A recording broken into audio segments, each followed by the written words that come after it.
السلام علیکم ورحمۃ اللہ وبرکاتہ۔ کہتے ہیں کہ پہلے وقتوں میں ایک اعرابی نے اپنی بیوی کو طلاق دے دی۔ کچھ لوگ اس کے پاس پوچھنے اور سبب معلوم کرنے آئے کہ اس نے طلاق کیوں دی۔ وہ کہنے لگا کہ وہ ابھی عدت میں ہے، ابھی تک وہ میری بیوی ہے، مجھے اس سے رجوع کرنے کا حق ہے، میں اگر اس کے عیب تمہارے سامنے بیان کر دوں گا تو رجوع کیسے کروں گا؟ لوگوں نے انتظار کیا اور عدت ختم ہو گئی اور اس شخص نے رجوع نہیں کیا۔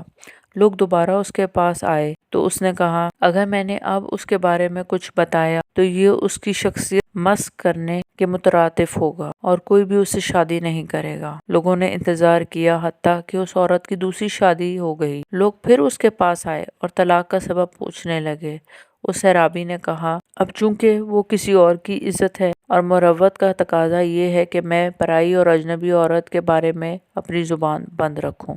عورت کی اپنی زندگی یہی ہے کہ اس کا شوہر اس سے پیار کرتا ہو، اس کی عزت کرتا ہو، اس کے نخرے اٹھاتا ہو۔ اگر یہ نہیں ہے تو اس کی کوئی زندگی نہیں ہے، پھر وہ دوسروں کی زندگی جی رہی ہے، اپنے ماں باپ کی، اپنے شوہر کی، اپنے بچوں کی۔ کسی مرد نے اپنی بیوی کو پیار نہیں دیا، عزت نہیں دی، چاہے کسی بھی وجہ سے نہیں دی، چاہے کسی بھی اعلیٰ و عرفہ مجبوری کی وجہ سے نہیں دی، حقیقت یہی ہے کہ اس نے اسے زندگی نہیں دی۔ شوہر کی محبت ہی تو عورت کی زندگی ہے، اس کی عزت ہے، اس کے سامنے کوئی ریزن کاؤنٹ نہیں ہوگا، اسے زندہ درگور کرنا کہتے ہیں۔ میں نے ان عورتوں کو چلتے پھرتے ہوئے دیکھا ہے جن کے شوہر انہیں محبت اور احترام دیتے ہیں، ان کی بات ہی کوئی اور ہوتی ہے، ان کے چلنے پھرنے اٹھنے بیٹھنے کا انداز ہی کوئی اور ہوتا ہے۔ اور میں نے ان عورتوں کو بھی دیکھا ہے جن کے شوہر ان کو عزت نہیں دیتے، احترام نہیں دیتے، ان کے چلنے پھرنے کا انداز اٹھنے بیٹھنے کا انداز ہی کچھ اور ہوتا ہے۔ آپ یقین جانیں چلتی پھرتی روحیں نظر آتی ہیں وہ مجھے، بے جان جسم۔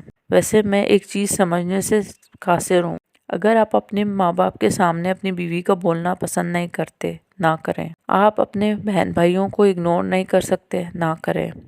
آپ اسے آمدنی کی ساری تفصیل نہیں دے سکتے، نہ دیں۔ آپ اس کے گھر والوں کو سر پر نہیں بٹھا سکتے، نہ بٹھائیں۔ اور آپ ایسی ہی کوئی اور چیز بھی نہیں کر سکتے، نہ کریں۔ اس میں نفرت کرنے یا بے عزتی کرنے کا اختیار کہاں سے مل جاتا ہے آپ کو؟ آپ یہ سارے کام نہ کریں، لیکن محبت اور عزت تو دیں۔ اور مجھے پتا ہے ان سب کاموں کو نہ کر کے بھی آپ کسی کو محبت اور عزت دے سکتے ہیں، اسے اس کی اپنی نظروں میں گرنے سے بچا سکتے ہیں۔ مت بھولیں آپ کی بیوی آپ کا باطن ہے، آپ کا ضمیر ہے، آپ کی نیت ہے، آپ کی حرام و حلال کی تمیز ہے۔ اسے گندا مت کریں، اسے ڈیگریڈ نہ کریں۔ بیوی کی بھی کوئی عزت نفس ہوتی ہے۔ بیوی کو نصیحت کرنی ہے تو تنہائی میں کرو، اور تعریف کرنی ہے تو سب کے سامنے کرو۔ لوگوں کے سامنے اس کا مذاق نہ اڑاؤ۔ لوگوں کے سامنے بے عزت کر دینے اور ڈانٹ دینے سے آپ اپنے طور پر تو اچھے بن جاتے ہیں، دوسروں کا تاثر یہ مل جاتا ہے کہ دیکھو گھر میں میرا کتنا کنٹرول ہے۔ بہن کے سامنے بیوی کو ڈانٹ دیا، ماں کے سامنے بیوی کو ڈانٹ دیا، اور ماں کی نظر میں بڑے اچھے بن گئے کہ ہاں ہمارا بیٹا تو گھر میں بہت کنٹرول رکھتا ہے۔ یوں وہ اپنی ماں بہن کی نظر میں بڑے اچھے بن گئے، مگر حقیقتاً اپنی بیوی کی نظر میں انہوں نے اپنے وقار کو صفر بنا دیا۔ اس لیے کہ ہر ایک کی اپنی عزت نفس ہوتی ہے۔ جب کسی کی عزت نفس کو مجروح کیا جاتا ہے تو پھر اس انسان کا دل ٹوٹ جاتا ہے، اور یہ چیز گناہ میں شامل ہے، لہٰذا اس کی عزت نفس کا خیال رکھنا چاہیے۔ بیوی اگر اپنے دکھ شوہر کو سناتی ہے، شوہر کو چاہیے کہ توجہ سے اس کی بات سنے۔ شوہر جب کہتا ہے کہ مجھ سے کوئی بات نہ کرو، میں باتیں نہیں سننا چاہتا، تو وہ خود اپنے رشتے کے درمیان دیوار کھڑی کرنا شروع کر دیتا ہے۔ یہ عورت کی فطرت ہے کہ وہ چاہتی ہے کہ اس کے دکھ سننے والا، اس کی باتیں سننے والا کوئی ہو۔ شوہر کو عورت کی اس فطرت کو نظر انداز نہیں کرنا چاہیے۔ بیوی سے اپنی باتیں شیئر کیا کریں اور اس کی باتیں سنا کریں۔ اکثر خواتین کو اپنے شوہر سے یہی شکوہ ہوتا ہے کہ وہ اس سے کوئی بات شیئر نہیں کرتے، اس لیے شام کو جب گھر آئیں تو اپنی بیوی سے اپنے دن بھر کا احوال شیئر کریں اور اس کی دن کی باتیں بھی سنیں جو وہ آپ کو بتانا چاہتی ہے۔ اس طرح آپ کی بیوی خوش بھی رہے گی۔ اور ایک بات، آپ کی بیوی آپ پر تب اعتماد کرے گی اور بغیر ہچکچائے اپنے دل کی بات آپ سے کرے گی جب آپ اس کی بات گھر والوں یا کسی تیسرے کے سامنے بیان نہیں کریں گے۔ آپ کو پتہ ہے میاں بیوی میں جدائی ڈالنے والے شیطان کے ساتھی ہوتے ہیں۔ ہمارے پیارے نبی صلی اللہ علیہ وسلم سے صحابہ کرام نے عرض کیا کہ اللہ کے رسول صلی اللہ علیہ وسلم ہمیں یہ بتائیں کہ دنیا کا سب سے بدترین شخص کون ہے؟ آپ صلی اللہ علیہ وسلم نے فرمایا، دنیا کے بدترین لوگوں میں وہ ہے جو میاں بیوی میں جدائی ڈالے اور ان کے دلوں میں نفرتیں پیدا کرنے کے لیے وہ باتیں دونوں کے کانوں میں ڈالیں جو انہوں نے نہ کہی ہوں، کیونکہ میاں بیوی میں جدائی ڈالنا اور دونوں کو ایک دوسرے کے خلاف کر اکسانا شیطان کا پسندیدہ ترین کام ہے، اور ایسا کام کرنے والے لوگ بھی شیطان کے ساتھی ہیں جن کا برا ٹھکانہ یعنی جہنم ہے۔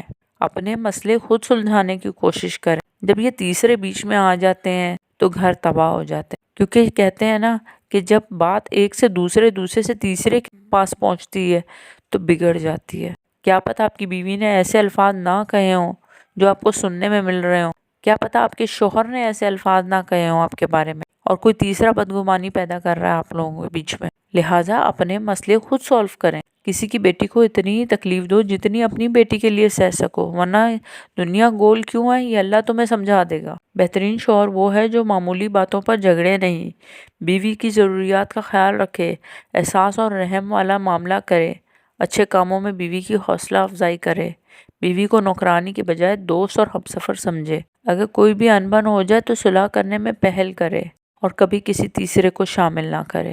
اگر آپ کو ہماری ویڈیو پسند آئی ہے تو لائک کریں اور سبسکرائب کریں، بیل آئیکن دبانا نہ بھولیں۔